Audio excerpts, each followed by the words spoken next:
Well, good afternoon, Chicago. There's so many opportunities that come our way on this station, and today is a divine one and a divine experience. I'm here with First Lady. I was just wanting to bow. She's such a lady of royalty. Serita Jakes, the wife of Bishop T.D. Jakes. How you doing? Excellent. Good. Glad to be here. Well, welcome. We've had your husband, and we wanted you more than your husband. Don't tell him He's the that. real superstar. Don't tell him that. But how does it feel, to be his wife, or to be referred to as the wife of T.D. Jakes? What comes across your mind? Well, my husband always reminded me when we first started dating that there's a man inside the clergy robe. And so I fell in love with the man and not the position as a pastor. So we were friends and dated.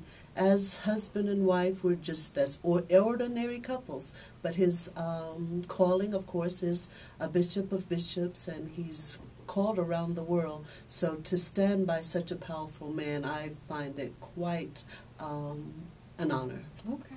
Well, I'm married as you are, and it's sometimes powerful men are powerful because they have powerful women right behind them. Oh, I believe that can happen, and I hope that happens with us all the time. It's already happened. Yeah. Well, I'm so excited about a new book that you have released. We hear so many books, from your husband, but this is a wonderful one. It's called The Crossing, and it's a novel.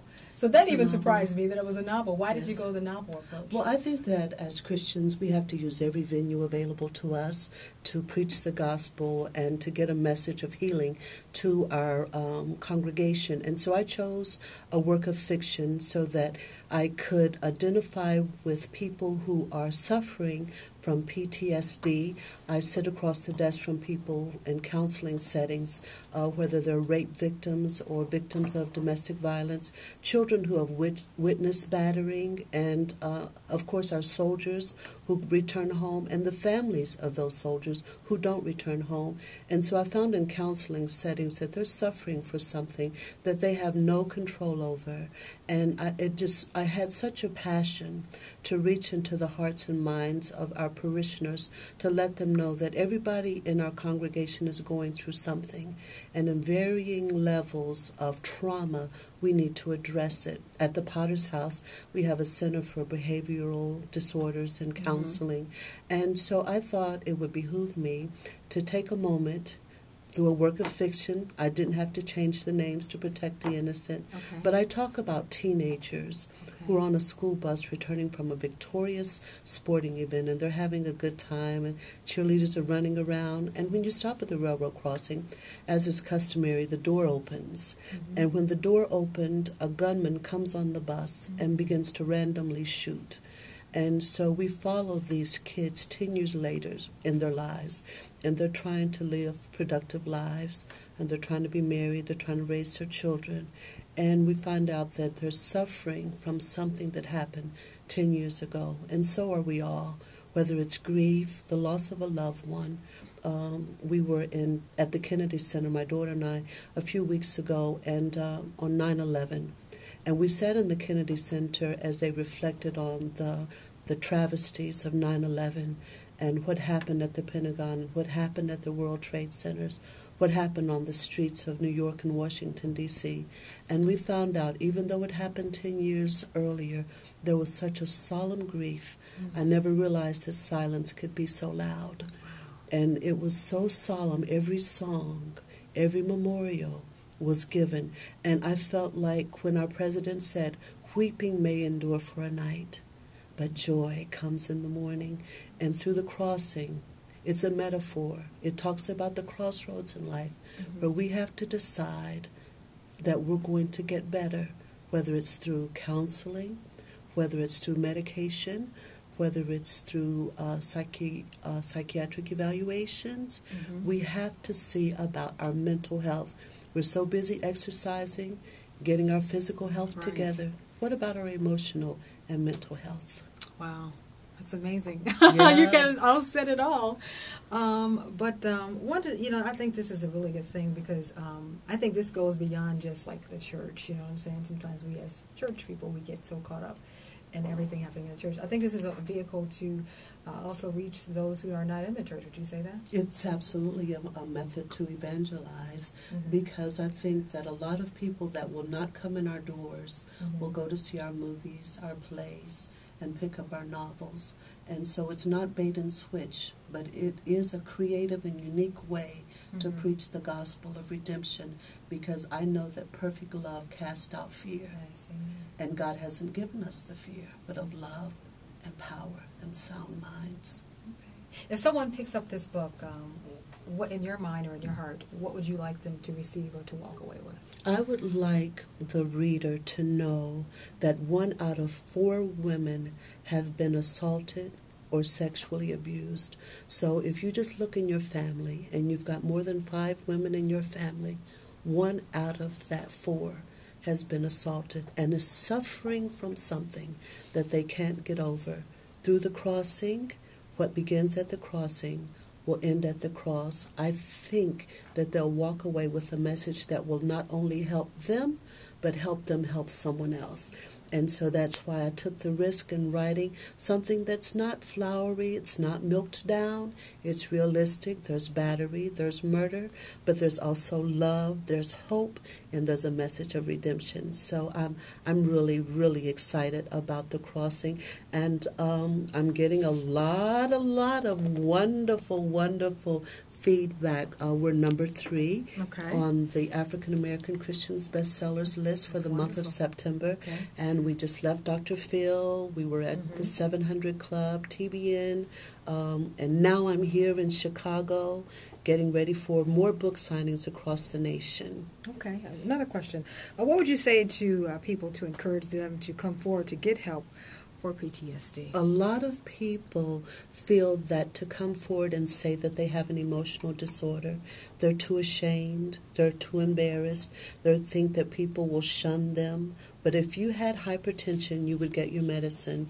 If you were diabetic, you would get your insulin. So it is with emotional disorders. You have to be able to talk to someone and say, I'm not coping with this very well. I have anger that's resting in my heart. I can't get over what's happening. And these were kids. Remember Columbine. Remember the shootings on the universities. Remember the baby girl that was just shot in Arizona. It's happening every single day. And we have to take our heads out of the sand as believers and address emotional disorders. Yes, we can pray the prayer of faith and we can believe, but sometimes we're trying to counsel what God has told us to comfort. We are instructed to comfort the feeble-minded, and we have to embrace them. It doesn't matter who they are. I liken it into a toddler or a baby that's trying to learn how to sit. And at first you see the baby and it's sitting up, backbone straight, and you'll see it topple over. You'll see sister so-and-so or brother so-and-so come in service. One day he's exuberant, praising God all over the church. You can't sit him down. The next day he's just moping. Depression has set in. We need to pay attention to these people, because these are the people that are walking into our malls and food courts, shooting in our post offices, in our banks, raping our girls at school, and it's a terror, and we can't be afraid. We've got to confront the enemy. Wow. That's so powerful, and you're right. It's so prominent, and it's a blessing that you bring a voice to this and bringing this to our attention. Absolutely. Wow, this is wonderful.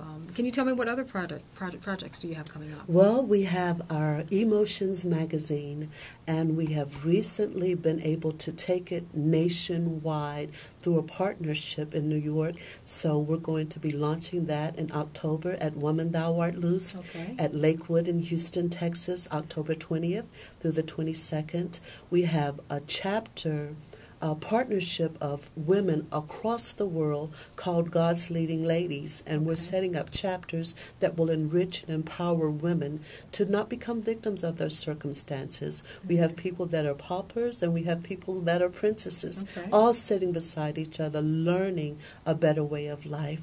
I'm excited about that.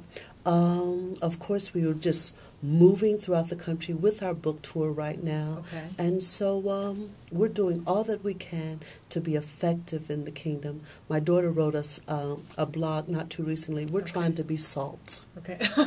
I like that. Yeah. Wow. So are you a blogger? Are you on Facebook? Are you on I Twitter? am at First Lady Jakes. Okay. Yeah, I'm on Facebook and on Twitter, so I'm really excited about that. And you can learn a little bit more about the crossing and probably some of my book signings at tdjakes.org/thecrossing. Okay. We're going to have you come back and preach. Do you preach or do you teach? You do both? I do both. I preach at home to my kids and my dogs. Okay. They get saved. Okay. Yeah. And filled with the Holy Ghost? Filled and speaking. Hallelujah. In tongues. Hallelujah. Hallelujah. Well, that's a wonderful thing. It's Miss First Lady Serita Jakes. We commend you on your book, Thank of course, you. The Crossing here, and you can pick up a copy. Can you repeat your website one more time? Yes, tdjakes.org/thecrossing or at First Lady Jakes on Twitter and on Facebook. Okay. Coming to a city near you, The Crossing. What begins at the crossing ends at the cross. Okay. She said it, y'all. I had to say nothing. Well, thank you so much for coming to Chicago and spending time with me. My here pleasure. On Inspiration 1390. I love it. We'll be back. Our son, who's a senior at the Performing Arts School in Dallas, is considering Columbia College here in Chicago. Okay. So he doesn't know it, but we may be his roommates in the dorm. Oh. No, just playing. Perish the thought. Oh, wow. Well, Yeah. we'll welcome you back here to Chicago. This is probably going to be your second or third home, right? See, when that yes, happens? absolutely. All right. Well, we wish you the best, and thank you so much for stopping by. Thank you. It's my pleasure. Thank you. Thank you. Okay. We're good.